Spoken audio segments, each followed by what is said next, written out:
Guten Abend. I'm sorry I'm going to speak English. I understand German, but it's really not to the level I should be able to use for this type of lecture. So I've entitled this presentation, Climate Change, Scientific Assessments and Society Choices. And I'm running a real-time experiment with you. I'm trying new approaches to communicate climate science. I'm testing things we want to use in further IPCC report outreach activities. And so your feedback is really highly welcome. I start here with a visual representation by Ed Hawkins, a British climate scientist, of today's global warming, so change in temperature over land and over sea since 1850, 1 year, 1 bar. It goes from blue to dark red, and it intuitively helps to see this 1 degree of global warming that has been observed and is driven by human emissions of greenhouse gases. The key messages in terms of climate science are really the following. Climate is changing everywhere with visible impacts for both ecosystems and human livelihoods.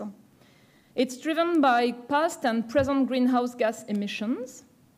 Some of the changes are unavoidable on the near term. They are committed.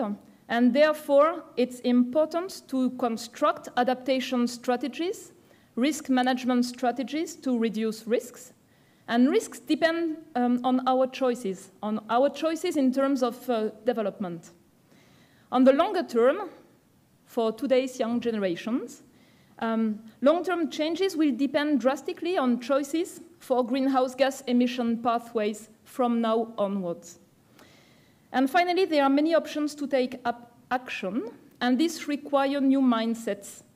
And I will finish by a few reflections on our roles within the academic world, universities, research centers, about these new mindsets, and also about our particular role, if not us, who, and if not now, when.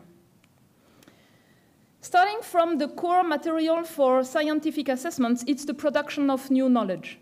And if you look at the peer review literature, you can see that there has been a sharp increase in the number of publications with the keyword climate change. And it's linked to the rise of the topic across various disciplines, from all fields, in fact. It also shows the importance of coordinated assessments. Who can follow 20,000 publications per year? Each of us as a scientist has limited ability to just monitor publications in a very narrow field. And it highlights the importance of coordinating on a volunteer basis the work of thousands of scientists across the world to have a critical look at this material. What is robust? What resists to multiple critical minds? What is emerging, but sometimes associated with a large level of uncertainty because of limited information or lack of replication of studies? Why are there scientific controversies on some topics? And what would you like to assess but can't, because there are still remaining knowledge gaps? And that's really the core mandate of the work of the IPCC. And the work of IPCC is not the work of scientists on their own. It's not about just assessing the state of knowledge to write a textbook or an encyclopedia. It's really a co-designed product where we listen to the needs of governments upfront. What are the topics for which they need an assessment of the best state of scientific knowledge for decision-making? We do this scientific assessment, and then the approval is also a co-design process where the formulation of the key finding is done word by word and line by line in plenary sessions with delegates from all countries. And all countries have very different agendas. And so it's also a very interesting part of the final loop of this co-design process. So I just want to start with the 6th assessment cycle of the IPCC. As Almut has said, it's unprecedented in terms of pressure to release a number of reports. We are about halfway. For this cycle, we started in 2015, and we've already released 1 methodological report for greenhouse gas emission inventories, as well as 3 special reports. And just a few numbers. These 3 special reports, it's the volunteer unpaid work of about 300 scientists, lead authors. They've also associated several hundreds of contributing authors. These reports have assessed around 20,000 scientific publications and they have benefited over review loops from around 70,000 review comments from several thousand of reviewers. I have not counted again the reviewers. So this represents a massive effort of the scientific community to provide the best state of knowledge, following an invitation from COP21 in Paris in 2015 to assess what would be the avoided impact if global warming would be stabilized at a low level, such as 1.5 degrees Celsius, compared to 2 degrees Celsius or higher above pre-industrial levels, and what would be the associated greenhouse gas emission pathways, thinking of that in the context of sustainability, and the first target in terms of sustainable development, which is eradicating poverty. And this initial invitation shaped a completely different approach within IPCC, a strong integration across disciplines and working groups. For that 1.5 report, in each chapter, we had scientists from different communities doing the assessment together, framing it together. It also gave a strong interplay between thinking of climate change, climate-related risks, response options, and the multiple dimensions of sustainability, including the biodiversity dimensions and the development dimensions in the sense of improving the well-being for all. And this same framework was also used for the two other special reports, the land report across the usual silos of the main working groups, but with a focus on land-related aspects. And the ocean and cryosphere report was itself a little more reduced in terms of scope, because it does not include mitigation, apart from the value of preserving coastal marine ecosystems and their service to store carbon. So the third one is focused on basically impacts and risks and response options to manage risks and for adaptation. And now we are fully in the process of preparing our main assessment reports. So you are currently welcome to review the working group 2 first, or the draft on impacts, adaptation, and vulnerabilities. You can go to the IPCC website, register, and be a reviewer of that report in its first draft. Next spring, you'll see the second version of the working group 1 report, etc. What makes the value of our report is having multiple critical minds on board, scientists from various disciplines looking at what small teams of authors have produced, bringing to their attention the whole pool of scientific literature that's available, and pushing them to do a rigorous, objective, and exhaustive assessments. So that's an important message here. So I don't know how familiar you are with climate change. Who here has already had a course on what is climate change? Who has already explained what is climate change to other people? Friends, colleagues, students? Okay, so I'll still start from basics. What's climate change? So we are in a situation where human activities are deeply altering the global atmospheric composition. By burning coal, oil, and gas since the Industrial Revolution, by deforestation, we are injecting massive amounts of carbon dioxide in the atmosphere. And you can see this rise that's in a 2,000-year context. I cannot resist to the temptation of showing ice core records. And you can see this increase that is really unprecedented on multiple aspects associated with human activities. It's the case for carbon dioxide. Carbon dioxide is the greenhouse gas that's naturally present, for which we are adding huge amounts. It's the one that's altering the Earth's radiative budget in the strongest way. It has a long lifetime in the atmosphere. 15 to about half of what we emit each year will still affect climate change on a time scale of around 2,000 years. It's altering the global carbon cycle. 20 to 30% of our emissions go in the ocean, alter ocean chemistry, causing acidification. And what stays in the atmosphere also affects plants and photosynthesis in multiple ways. We are also adding massive amounts of methane, another potent greenhouse gas. It has a shorter lifetime. When we inject it in the atmosphere, we modify the chemistry of the atmosphere and its oxidant capacity. It interacts, for instance, with peaks of ozone around large cities. It has about a 10-year lifetime in the atmosphere, and therefore very different characteristics. And we are also, through the use of, for instance, fertilizers, adding nitrous oxide in the atmosphere, the third of the so-called well-mixed greenhouse gases that has the largest effect on the Earth's energy budget. So it's linked to a number of our activities in the agricultural sector for methane, nitrous oxide, and CO2, from the energy sector, and from actually all our components of our daily life.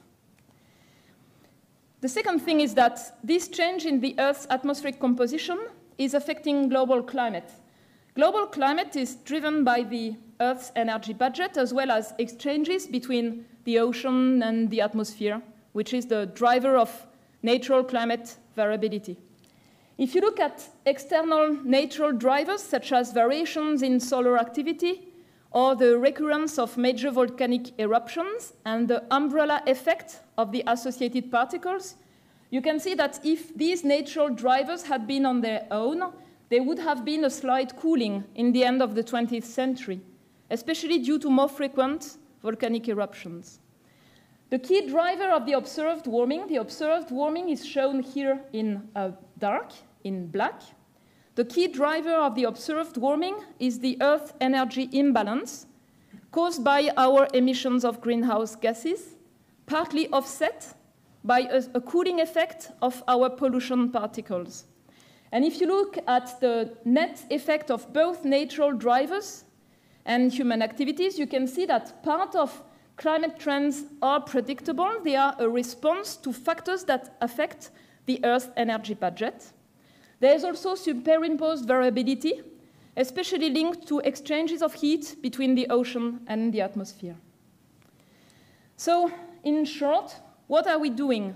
By adding greenhouse gases in the atmosphere, we block part of the infrared radiation that would have escaped to space, and this additional energy is trapped in the climate system. It's causing an energy imbalance. What is this extra energy becoming? A small part of that, 4%, is used to melt snow and ice. So we see a widespread retreat of spring snow cover over the northern hemisphere, for instance. We see a massive retreat of Arctic sea ice, both in terms of extent and volume, in all months. We see a generalized retreat of glaciers in all continents. And since a few decades, we see an increased loss of mass from the Greenland ice sheet and an increased flow from the Antarctic ice sheet.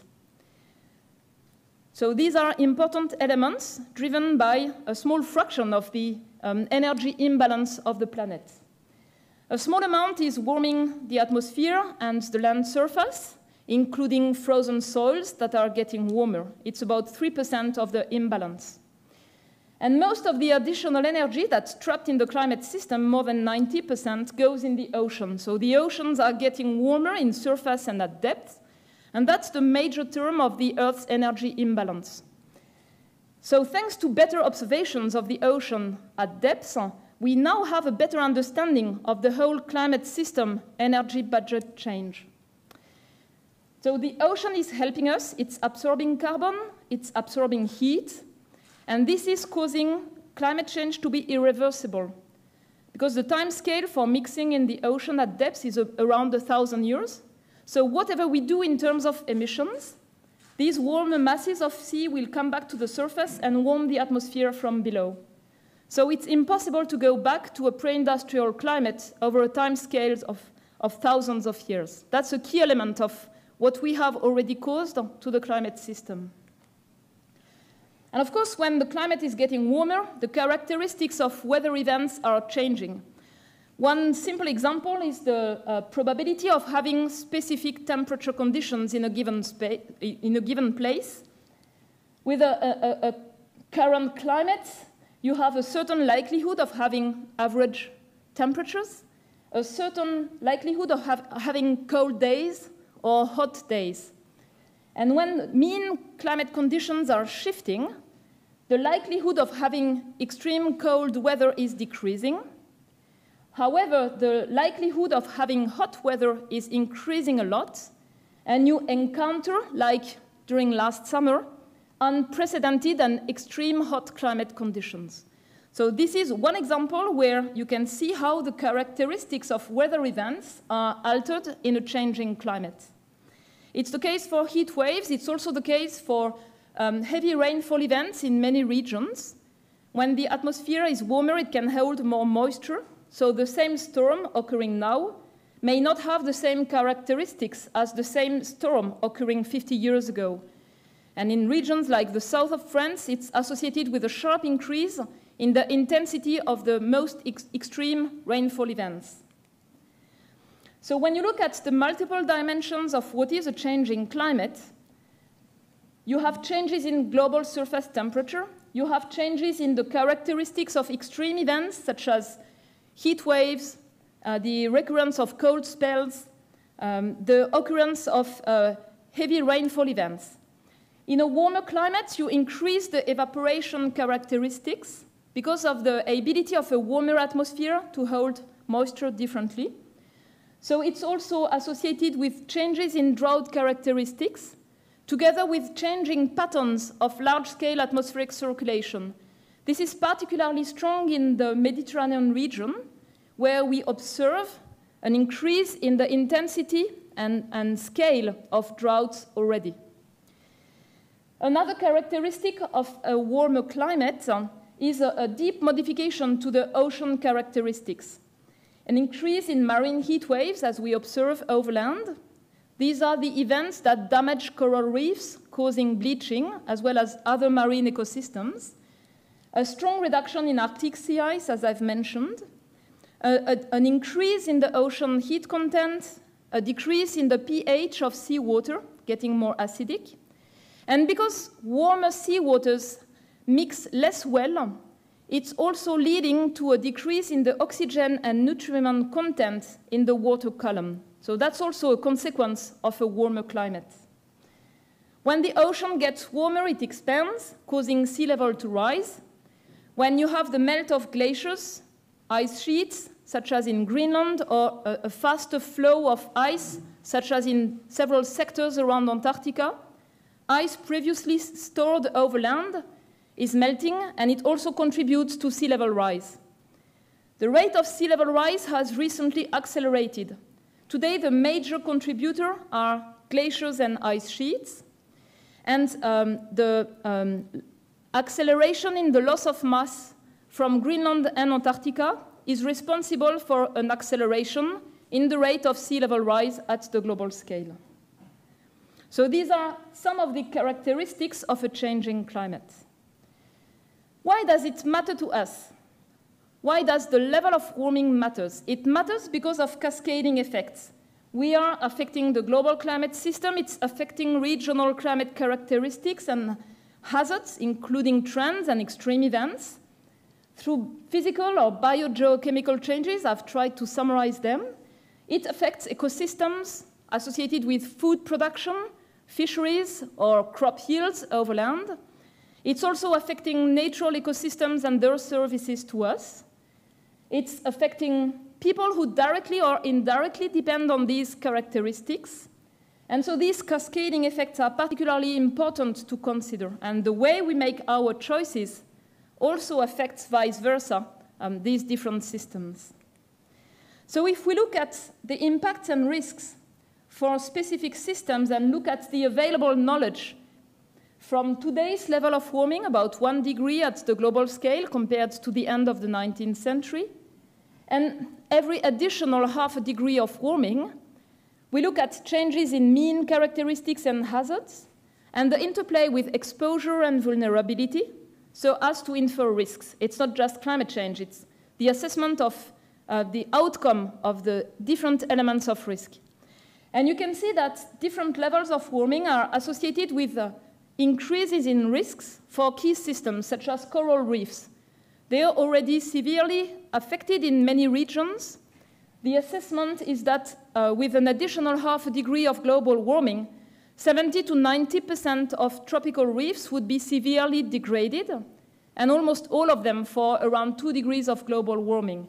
Degraded means a loss of biodiversity as is present today, and a loss of their services for coastal protection, for reproduction of marine ecosystems and fisheries, and touristic services, for instance, for communities that depend on them. You can also see that for every additional half a degree of global warming, there are clear increases of risks, for instance, to low-latitude fisheries due to migration of fish species to temperate regions and a decline in net marine biomass production in a warmer climate. You can see, for instance, for the Arctic, for a global warming of around 1.5 degrees Celsius, the Arctic sea ice would shrink, but remain present even at the end of summer, and there would be almost no Arctic sea ice around a year out of 100. For 2 degrees of global warming, it would be around a year out of 3. So a completely different landscape at the beginning of autumn or the end of summer for the whole Arctic Ocean region, with a mixture of opportunities for maritime routes, for oil and gas exploration, and threats for traditional lifestyles or for ecosystems that depend on sea ice. So these are a couple of examples, and you can develop them in any of the sectors. There's an emergent, robust finding about the implications of different levels of warming for crop yields, especially with the emergence of novel, unprecedented conditions in tropical regions, with levels of warming and patterns of precipitation that have no analog today. So very challenging in terms of finding suitable species for improving yields in a warming climate. There are also specific implications for issues related to health. For instance, with a strong amplification of heat waves, especially in cities, associated with heat-related threats, especially in places that are already warm and wet today. So these are examples that show why every half a degree of additional warming matters for a number of systems. For the land report, we have focused on the risks from climate change through land-based processes. And as you can see here, we've assessed the results for a larger range of potential levels of warming, not just between 1 degree and 2 degrees, but the whole range of plausible futures, including futures with massive investments in coal, gas, and oil that would lead to large levels of warming during this century. So you can see increasing risks, especially in dryland areas, for water scarcity, so at the crossroads of desertification and climate change. A large increase in soil erosion associated with more heavy rainfall events and the consequences of land degradation in multiple places. A strong increase for every half a degree of additional warming linked to wildfire damage. And one hotspot for that is the Mediterranean area, all around the Mediterranean Sea, especially between 1.5 and 2 degrees of global warming. Another example is permafrost degradation in the Arctic. 70% of infrastructures are built on frozen ground. With more warming, you will have more thawing of the surface permafrost, and major implications both for infrastructures, if they are not adapted to that, and for associated ecosystems. And finally, there are also challenges in terms of food security through food supply instabilities with different levels of global warming.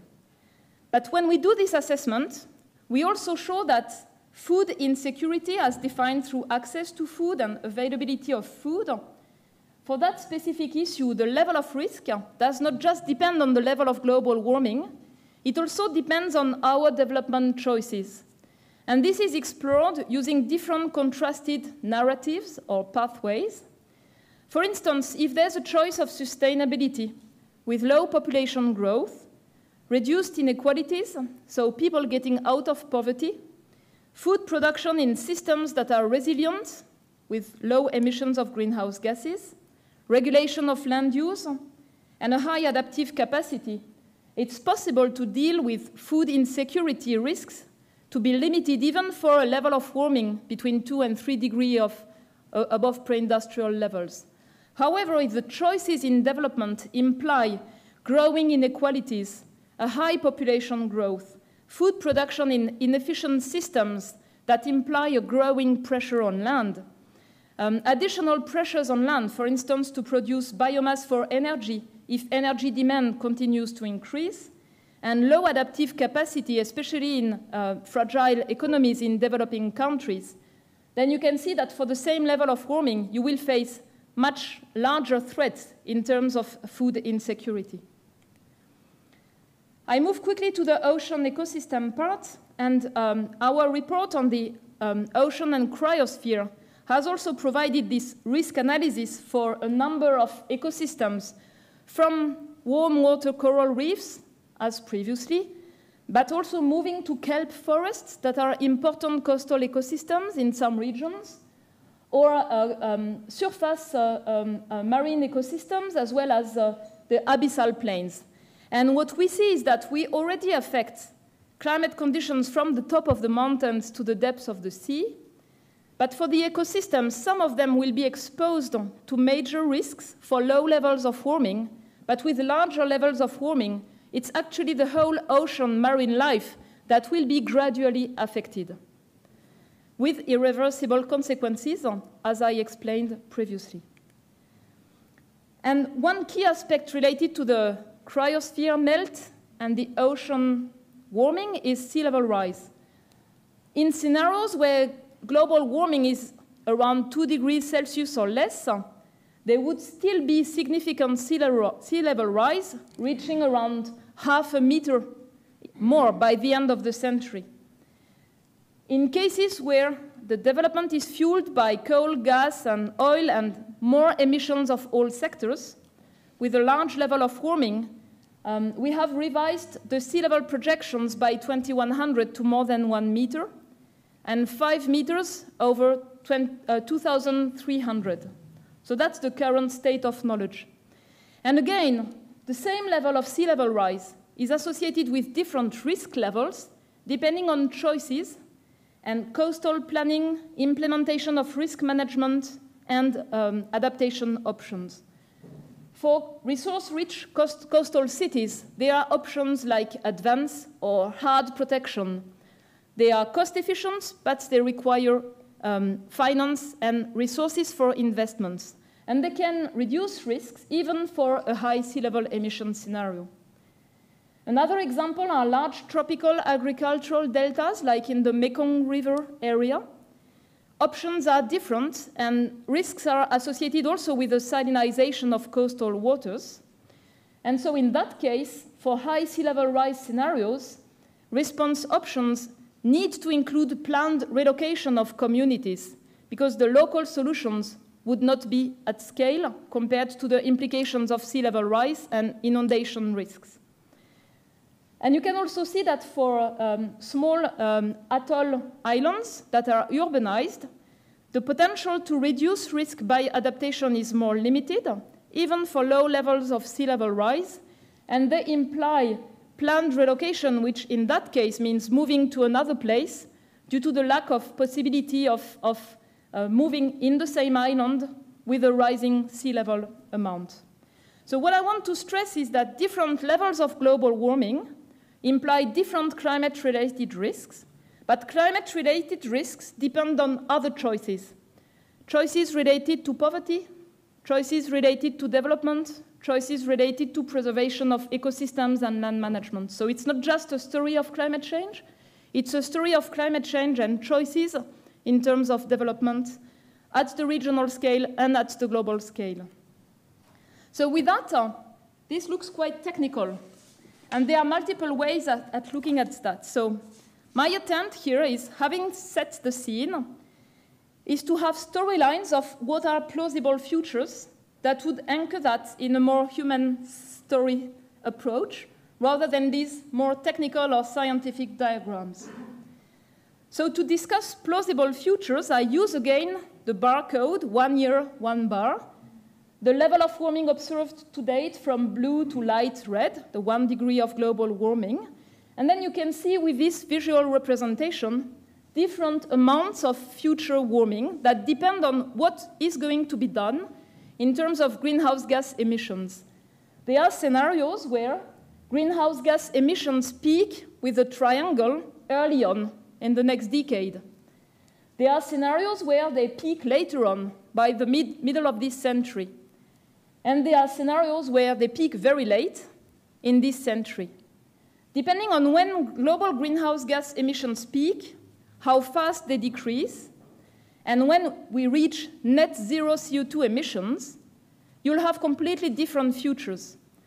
What's really important to understand is that if you want climate to be stabilized, you need to stabilize the climate effect of short-lived climate forces like methane and others, or reduce it. But for CO2, because of its specific characteristics, you need emissions to decrease to net zero. Otherwise, climate will continue to change. So depending on the characteristics of what we are going to do for that, we have very different plausible futures. So I'll start with a late reduction of emissions. How would it look like? So you are free to understand and link that to current policy choices in multiple places. For instance, in 2020, despite past pledges, the international support for the Paris Agreement starts to wane. In the years that follow, the next decade, CO2 emissions are reduced, sometimes at the local and national levels, but efforts are limited and not always successful, and investments in fossil fuels, and especially oil and gas, continue to increase. In that case, the perturbation to the Earth's energy budget continues to increase, but maybe due to chance, the most extreme events during that decade happen in less populated regions and do not increase global concerns. But there are more frequent heat waves in several cities and less snow in mountain resorts in the Alps or Rockies or the Andes. By 2030, global warming at the climate sense, so averaged over 20 years, is reached, so 1.5 degrees Celsius by 2030, but still with no major change in international policies. Starting with, for instance, an intense El Niño phase in the 2030s, several catastrophic years occur when global warming starts to approach 2 degrees. There are major heat waves on all continents with deadly consequences in tropical regions and Asian megacities, especially for people who do not have access to air conditioning and for their communities. Drought occur more frequently in regions around the Mediterranean Sea, Central North America, in the Amazon region, and southern Australia. Some of these droughts are occurring because of natural climate variability, but others due to an enhanced greenhouse gas forcing. Intense flooding occurs more frequently in high latitudes and in tropical regions, especially in Asia due to more heavy rainfall events. During that period, around the 2030s, major ecosystems such as coral reefs, wetlands, or forests are destroyed due to heat waves, drought, and wildfires, with massive disruption to local livelihoods. An unprecedented drought leads to large impacts on the Amazon rainforest, which has already been affected by increased deforestation. It's possible that in the 2040s, a hurricane with intense rainfall and associated with a high storm surge destroys a large part of Miami. A 2-year drought can occur in the Great Plains in the US and a concomitant drought in Europe and Russia, decreasing global crop production with major increases in food prices, eroding food security. This is all based on the underlying scientific assessment. With that storyline, poverty levels increase to a very large scale, and the risk and incidence of starvation increase considerably as food stores dwindle in many countries. Human health suffers. There are high levels of public unrest and political destabilization due to increasing climatic pressures, resulting in some countries becoming dysfunctional. Land grabbing, the destruction of natural ecosystems, and the loss of biodiversity accelerate due to escalating pressures to use more land, to produce more food, while crop yields stagnate or decline, but also to produce biomass for energy without sustainable land management. And the damage to ecosystem increases with increased pressure on freshwater resources as well. With that situation, the main countries responsible for CO2 emissions design rapidly conceived mitigation plans in urgency, try to install plans for carbon capture and storage, in some cases without prior sufficient testing. Massive investments in low carbon and renewable energy happen too late and are uncoordinated. Energy prices soar as a result of a high demand and lack of infrastructure. In some cases, demand cannot be met, leading to further challenges. In that case, in the 2050s, some country may propose to consider sulfide-based solar radiation modification, geoengineering. However, intensive international negotiations on the topic take time, and they are inconclusive because of overwhelming concerns about potential impacts on monsoon rainfall and risks in case of termination. As a result, global and regional temperatures continue to increase strongly, while mitigation solutions are being developed and implemented in the second half of the century. Global mean warming reaches around 3 degrees in that case by 2100, but is not stabilized because despite major late decreases in annual CO2 emissions, a net zero CO2 budget cannot be achieved. This results also from widespread Arctic permafrost thaw, releasing additional greenhouse gas amounts, challenging hopes of climate stabilization. Toxic algal blooms are increasingly frequent on coasts. Catches of tropical and temperate regions' fisheries have declined due to marine heat waves, loss of oxygen in oceans, and ocean acidification. Geopolitical tensions are reaching a peak in the Arctic for fisheries and navigation routes. The Arctic is now frequently sea ice-free at the end of summer. Extreme sea level events, which occurred once per century in the 20th century, are now occurring annually in many coastal regions. Costs of coastal protection are escalating for megacities. Farmers in large delta areas face crisis after crisis. The retreat of the West Antarctic ice sheet accelerates, leading to further acceleration of sea level rise and more commitment over several centuries. Several small island states give up hope of survival in their locations and look to an increasingly fragmented global community for refuge. As you can see from this type of storyline, it's just the same description as you saw before with the amber diagrams, but trying to give a human face to what it implies. The world, as it was in 2020, is no longer recognizable, with decreasing life expectancy, reduced outdoor labor productivity, and lower quality of life in many regions. Droughts and stress on water resources renders agriculture economically unviable in some regions and contributes to increase in poverty. Progress on sustainable development goals from the beginning of the 21st century is largely undone, and poverty rates reach new highs. You would expect major conflicts to take place as well in such a situation. Almost all ecosystems experience irreversible impacts. Species extinction rates are high in all regions. Forest fires escalate, and biodiversity strongly decreases, resulting in extensive losses in ecosystem services, with major implications for poverty and quality of life. Many adults are affected by solastalgia. Solastalgia is a distress caused by the sense of powerlessness over unfolding environmental changes. In that case, economic damages are substantial due to the combined effects of climate changes, political instabilities, and losses of ecosystem services. And the general health and well-being is substantially reduced compared to the 2020s and continues to worsen. Is that the future we want? We can look at a scenario of delayed action. Let's go back to the 2020s. What's happening? The international community continues to support the Paris Agreement broadly and agrees in 2020 on reduction targets for CO2 emissions and timeframes for net zero emissions.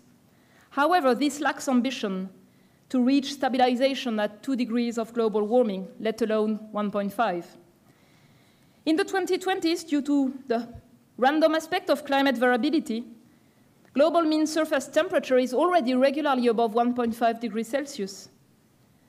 Severe heat waves occur in major cities such as Chicago, Kolkata, Beijing, Karachi, or Sao Paulo, as well as droughts in Europe, Southern Africa, and the Amazon region, and major flooding in Asia, all intensified by global and regional warming, leading to increasingly public unrest and political destabilization. Let's imagine, in that case, an emergency global climate summit in 2025, moving to much more ambitious climate targets. However, the costs for rapidly phasing out fossil fuel use and infrastructure are higher than if action had been taken before. There's also a failure to support economic measures to drive the transition. And in that case, disruptive technologies become crucial to face up to the adaptation measures needed. Temperatures peak at 2 degrees by the middle of the century and decline again due to the intensive implementation of bioenergy plants with carbon capture and storage. However, without efforts to minimize the land and water footprint of bioenergy production. Reaching 2 degrees of warming for several decades eliminates and severely damages key ecosystems such as tropical coral reefs and tropical forests. In that case, the damage to coral reefs, losses of coastal ecosystems such as mangrove forests and seagrass beds leads to much reduced levels of coastal defense from storms, winds, and waves, and this increases the vulnerability of coastal communities in tropical and subtropical regions. And these impacts are amplified by rising sea levels and the intensification of the most intense cyclones in a warmer climate. The intensive area required for the production of bioenergy, combined with increasing water stress, puts pressure on food prices, driving elevated rates of food insecurity, hunger, and poverty. Crop yields decline significantly in the tropics, leading to prolonged famines in some African countries. Nutritional health is also challenged in places where people are highly dependent on seafood for proteins and nutrients. Food trumps environment in terms of importance in most countries, and as a result, pressure to natural ecosystems increases, leading to a decline in abundance. The ability to implement action to prevent the loss of ecosystems is hindered under the circumstances and is minimum.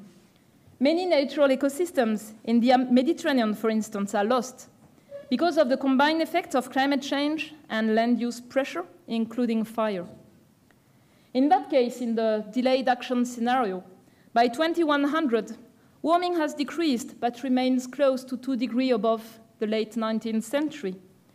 The yields of some tropical crops are recovering. Several of the remaining natural ecosystems experience irreversible damages.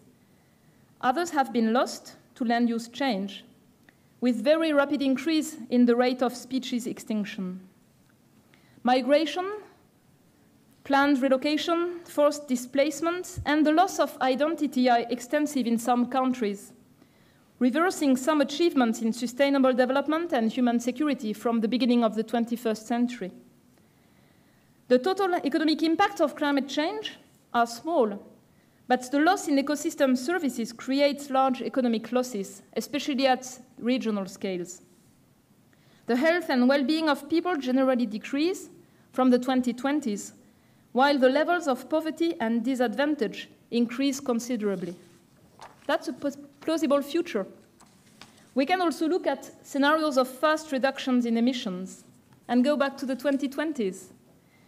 In that case, strong support and participation to the Paris Agreement by an almost unanimous international community leads to a time frame for net zero emissions compatible with limiting global warming at low levels. There is strong participation in all world regions at national, state, and city levels.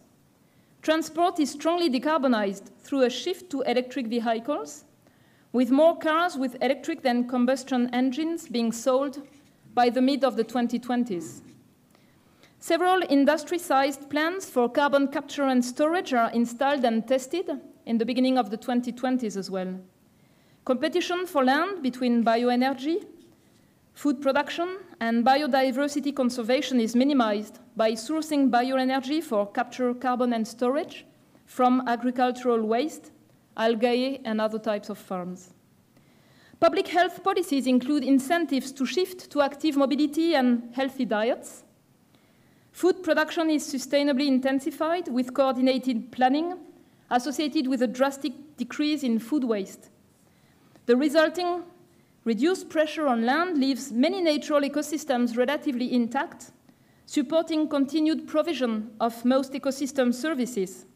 But relocation of species towards high altitudes, high latitudes still results in changes in local biodiversity in many regions, especially in the mountains, in the tropics, many coasts, and in Arctic ecosystems. Nature-based solutions are fully integrated with adaptation and mitigation strategies. It includes corridors for the movement of species and as a central practice. The movement of species presents new challenges for resource management as novel ecosystems and pests and disease increase. Crops are grown on marginal land, no-till agriculture is deployed, large areas are reforested with native trees. Pressure for healthy diets from societal choices reduces meat consumption and associated pressure on land and greenhouse gas emissions. Investments are completely phased out related to fossil fuels. In that case, by 2100, global temperature is on average around half a degree warmer than in 2019. In mid-latitudes, hot summers and heavy precipitation events tend to be more intense. Coastal communities still struggle with increased inundation associated with rising sea levels and more intense heavy rainfall. Some respond by moving, but in many cases with important consequences for urbanization in the developing world. In the tropics, especially megacities, there are frequent deadly heat waves, but the risks are reduced by adaptation, overlaid on a suite of development challenges and limits in disaster risk management. Glaciers extent decreases in most mountain areas. Reduced Arctic sea ice opens new shipping lanes and commercial corridors. Small island developing states, as well as coastal and low-lying areas, have faced significant changes, but populations and lifestyles have persisted in most regions. The Mediterranean area becomes drier in that case, and irrigation expands, drawing the water table down in many areas. The Amazon is reasonably well preserved through reduced deforestation and fire management. And the forest ecosystem services are working with a pattern observed at the beginning of the 21st century. Timely adaptation measures help to reduce the risks from some climate hazards that are more frequent. But poor and disadvantaged groups continue to experience high climate risks to their livelihoods and well-being. Summer sea ice has not completely disappeared from the Arctic and sustains ice-dependent ecosystems and lifestyles. Coral reefs have partially recovered by 2100 after extensive dieback due to strong action to reduce local stresses and pollutions. The Earth system, while warmer, is still recognizable compared to the 2000s, and no major tipping point is reached. Crop yields remain relatively stable. The aggregate economic damage of climate change is relatively small, but there are some local losses due to extreme weather events. Human well-being remains overall similar to the beginning of the 21st century. So this is an attempt to make sense of the choices that are ahead of us, and the choices we make in terms of emissions of greenhouse gases shape the climate-related risks we have to face and which also depend on other choices in terms of development. And that's why I want to finish by this. I'm a scientist. I'm here to produce knowledge. But I'm really wondering if universities and research centers have completely picked up the climate-related challenges. Why? Because there are many options for action, but they really require new mindsets and new skills, climate literacy, climate change literacy. Well beyond awareness raising, but skills to implement transitions at the pace and scale that's needed to be able to keep choices open in the next decades. It requires a systemic vision, thinking of, for instance, adaptation and mitigation together, to look at the win-win options and health and climate or agriculture and climate together, not in the usual silos. It requires to understand both the science part but also the societal implications. It requires the ability to think of systems transition for energy, land use, cities, industry, infrastructure, and finance and investments. It also requires to think of societal transformations, acting on the demand side, energy demand, demand for non-renewable materials, and healthy diets. So there's a topic related to technological innovation. We are here in a hub of technological innovation, but also social innovation to act on the demand side, as well as frugal innovation, so that innovation is available for those who will be most exposed and have limited capacity and resources. There's this need to think systematically to design resilient development pathways, leaving no one behind, that go towards carbon neutrality. And that's really challenging because none of us has been trained to think in this way. None of us has the skills to act in this way. So this really is the reason why I insist on the role of the academic world to be able to provide, especially the youngest generations of today, the skills they need to address this unprecedented challenge. A couple of hints. There are options to use the IPCC report to train teachers, and that's the role of the Office for Climate Education. There are needs to improve the way we measure our education system, our higher education system. We don't monitor, we don't assess, we don't benchmark climate literacy from our students, including in international comparison of universities. And that's really needed. If we want to take it seriously, it's important to measure and create an emulation so that best practice are implemented. And we need more research and action to support transitions and transformations. This is, for instance, the spirit of the agenda of research and action for cities and climate change, because for the next IPCC cycle, the next report will be on cities and climate change, and we need new knowledge to support this assessment. And there's knowledge at the scale of communities, practitioners, not just the academic world. But we need this knowledge to be available, distributed, so that it will be used to assess the best state of all types of knowledge. There's a dimension, we are here in a museum, it's perfect. We need also to work with cultural heritage and climate change, and there's a potential to think carefully about the long term and the long-term future using this cultural heritage. That's the rationale of this work being done at the international level to engage cultural heritage in climate action. And I really think that we can transform our universities to be living labs of transitions, looking at all multiple aspects that are available and stimulating the creativity of the younger generations so that when they are operating in the real world, they know not just the challenge, but how to start and how to implement transformations at the scale of the climate challenge. I hope you enjoyed this experiment where I tried to combine reflections on how we prepare these scientific assessments, scientific usual representations of findings, and the storyline approach showing the different plausible futures ahead of us. Thank you.